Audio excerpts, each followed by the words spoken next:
Si. Daddy. Oo. Magbablog ka pa ba o itatapon ko na yung mga camera mo dito? Bakit? Wala na eh. Tenggan na eh. Ganun ba? Hindi. Magbablog tayo. Sige. Bye. Okay. Bye. Vlogger nga pala ako. Ang pagbabalik ni Arts Trivia. Mga idol!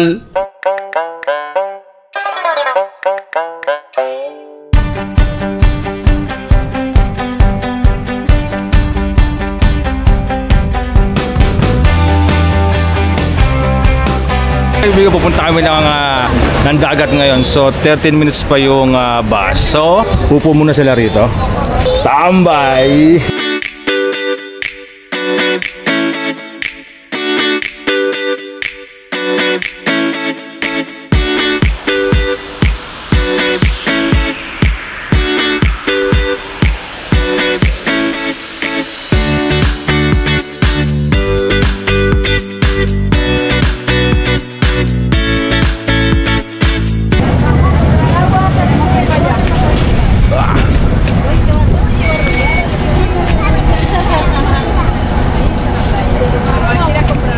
So mga idol, no? So nag-bus kami. So malapit lang yan eh. Kaya lang yung kinuha namin bus, medyo umikot yan, madaming inikutan. So umabot kami ng mga kulang-kulang 30 minutes to 40 minutes yata. Hindi ko na tansya kung ilang yung oras na biniyahin namin, ilang minuto.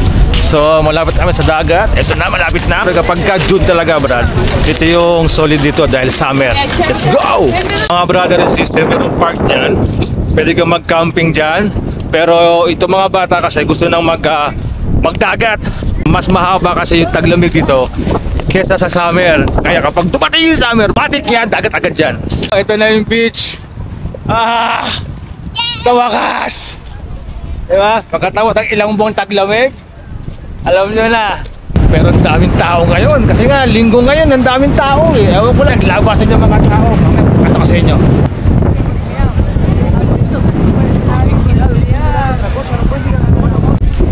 So mga idol, no? Magpa-park muna kami. Kakain muna kami. At sana pagkatapos ng park namin, pagkatapos kumain, umunti yung tao. Nag-iisip nga ako eh kung paano palayasin yung mga tao sa dagat eh. Sabihin ko kaya sa akin to, private resort to. So mga kaibigan, kain muna kami mga idol ha. Hanap tayo ng solid na malilim, may puno. Yan. At yung preskito, yan. Ito yung napili naming lugar. Mag-set up muna kami rito mga idol. So ito yung napili naming lugar, malilim. Chillax muna kami rito kasi daming tao sa dagat, brad. Ang hirap makakuha ng pwesto, alam mo yun. So kakain muna kami rito. Tsaka chillax.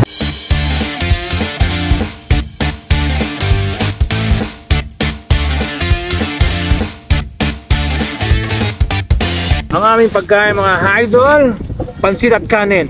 At syempre, ang solidong adobo. Alam mo talagang medyo nagpamatali kami kanina. Nakalimutan namin magdala ng plato mga idol. Si mami muna kumakain kasi nga wala kaming dalang plato. Siya muna i-attack. Pagkatapos niyang umatak, ako naman ang a-attack. Presko yung hangin mga idol kasi nga, hindi pa naman officially talagang summer. Parang papalapit pa lang yung summer. Kaya yung hangin, damang-dama, solid.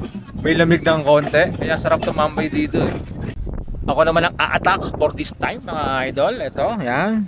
At syempre yung adobo. Syempre magkasalo muna tayo mga idol. No! But I want to please. No!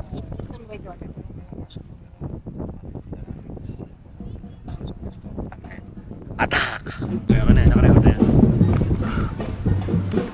Kalimutan natin magdala ng plato. Up! Ay, nadumihan mo na. Itong mga pagkain to, kahapon namin to niluto. Kasi nga nagpaplano kami mga magpunta rito.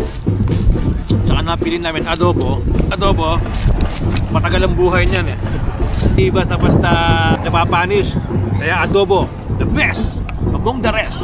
Tama ko si Andrea. Ayan, so maghahanap kami ng pwesto namin. Tapos na kaming kumain eh. Pero Brad, ang dami kasing tao. So ngayon, pupunta kami ni Andrea doon. Tapos magtitingin kami kung saan kami pwedeng pumwesto. Yung solid na pwesto, yung malapit lang sa mismong dagat, sa mismong tubig, diba? Para yung mga bata, nakakaano sila, yung kumbaga malaya silang makakapunta sa dagat, alam mo yon. Sa daming tao, Brad. So tara, punta tayo. Parang dito sa gawing pupuntahan namin dito. Parang lang konti lang yung tao. Pero dun sa kabila, wow! Parang di mahulugan ng karayom. Si Andrea, kasama na yung kanyang salbabida. Swimming na. Miming ba? Dito tayo sa may dulo. May nakita akong maliit na space doon. Baka pwede ron. Dito na yung sa tingin kong solid.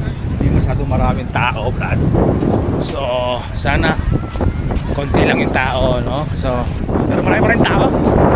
Doon sa may Gedli. Ito, medyo konti lang ang tao. Kaya lang, medyo malamig pa yung tubig. Tsaka medyo may mga ano pa, parang mga algae. Pero sa mga bata, pwede na yan.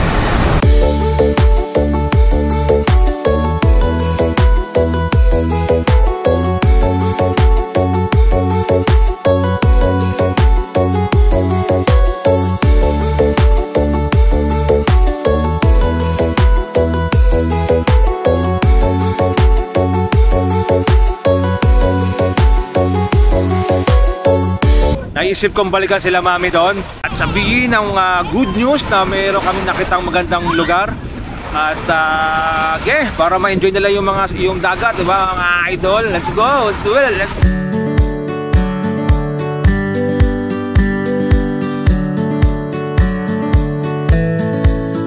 Madadalaw kayo dito sa Barcelona. Ito ang isa sa pinakasikat na punta pagkasama talaga. Kami may nakita na kaming pwesto. Pero pwede. Ang problema lang sa parting dito may mga konting algae. Pero kung ano ka dito, yung mga bata, pwede na. Meron din siyang konting space doon para dito. Pero para hindi tayo makasakop ng space, ito mga gamit na to, sa loob natin ilalagay. See? Okay na yan. Kasi mag-aano din tayo ng payong. Mainit ba? Hindi masyado. Yun yung nakita kong space. Okay? O tara. Nakakita na kami ng pwesto. So hindi yun.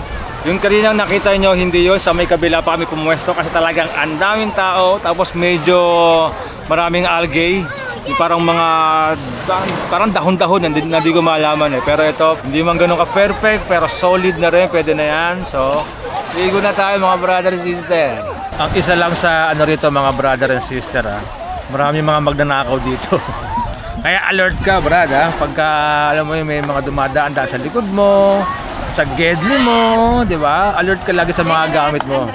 Marami rito. Marami.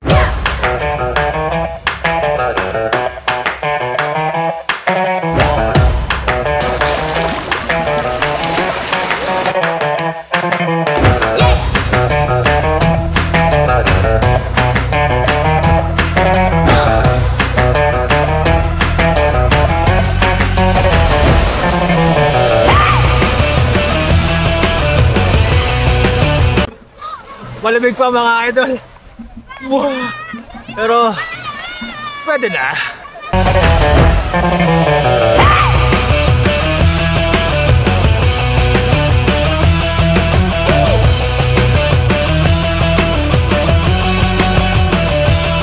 Di ba pwede?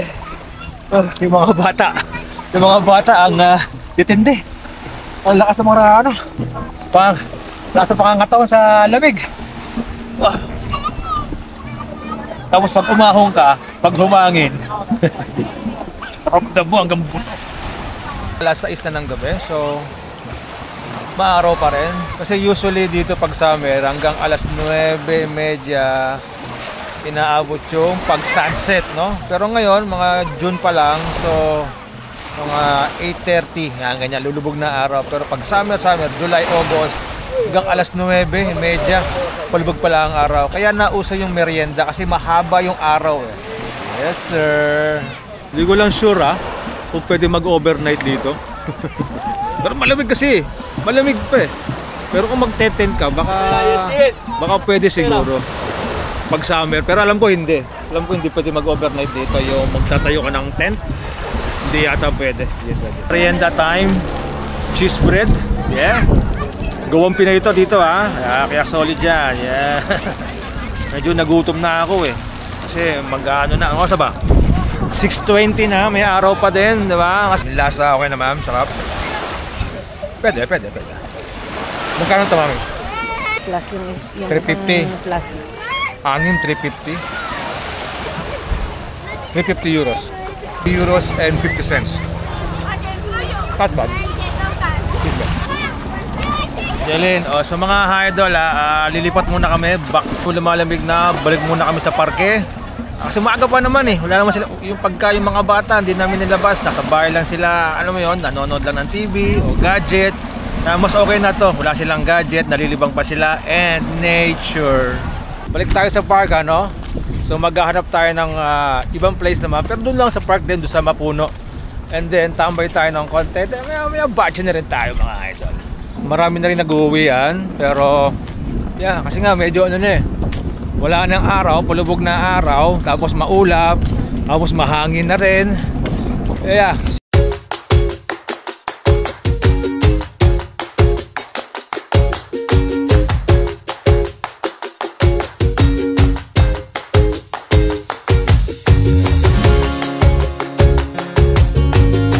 The place to be na napili namin mga idol. So set up muna kami ng aming tent, upuan.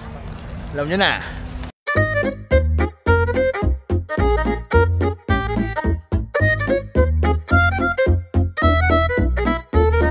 So itong mga tuwalya, dahil basang-basa siya, papatuyuin ko muna.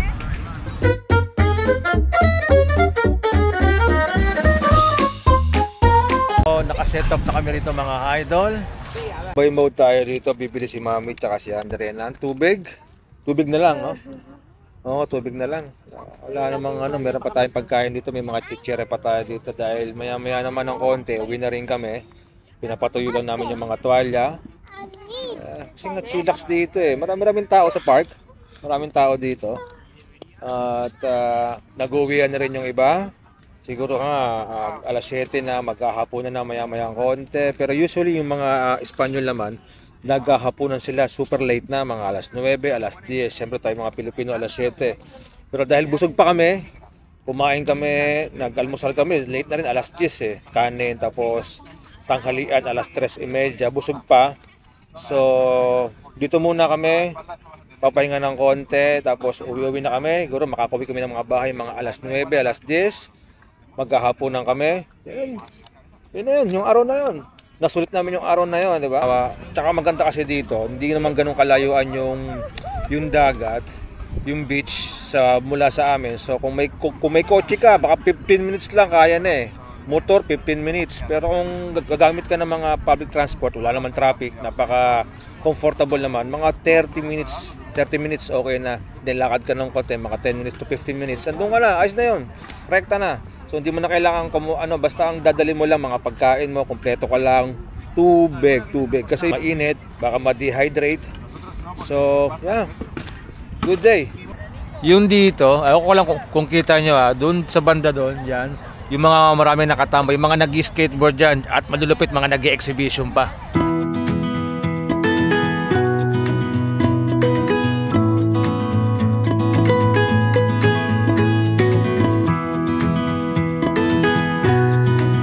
Medyo lumalamig na rin mga idol dito. Siguro maya-mayang konti, uwi na rin kami. Kasi medyo nilalamig na ako, tsaka wala sando lang. Pero may dala akong t-shirt mga kaibigan nga pala. Abangan nyo merong labas na charge na bago ngayon Wasted Imagination mga idol Gets na kayo, alam nyo na yan, matik na yan. Pag trip mo, mamaya pakita ko sa inyo Mamaya isusuot ko yung bagong design ng charts mga idol Check nyo yan, solid yan, yung quality. Minimalist lang tayo yung mga design natin ngayon mga idol for 2025, alam nyo na, di ba? Kaya pag trip mo, gets ka na, lalo sa mga taga Barcelona, taga Spain, sa buong Europe.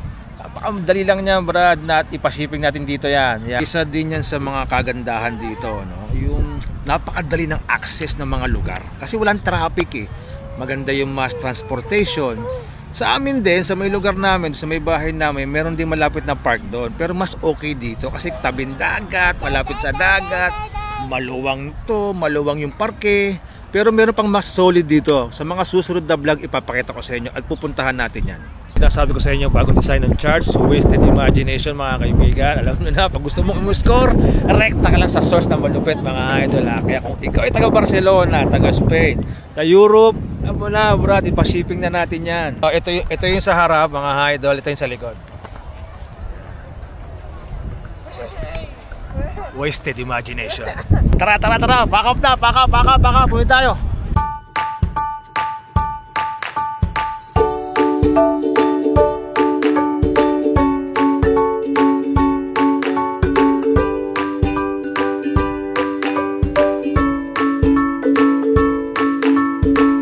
Mga idol, pauwi na kami.